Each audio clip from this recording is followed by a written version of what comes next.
Tayo, ito yung almusal ko guys. So, pansit canton and egg. Tingnan mo yung kanin natin, tutong. Sayang kasi. Ayan, kain po tayo. Ayan, good morning. Ito yung ating pagkain. Pansit canton. Parang, nag-ano ako ng mga laki ngayon. Tapos egg. Sinunod ko yung kanin namin. Tutong.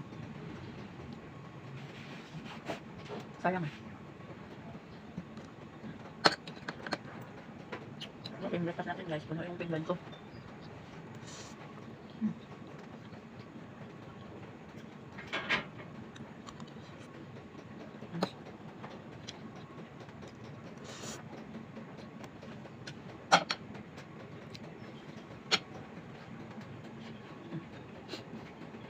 Kain ko.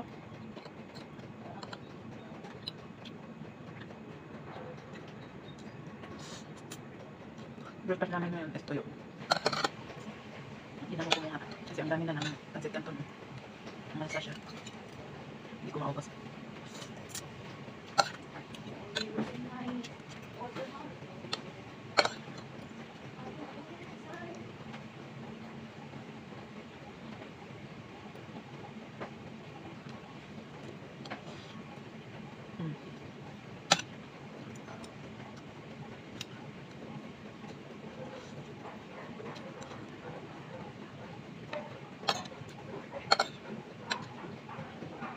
Pansit canton lang tsaka egg. Solve ng almusal.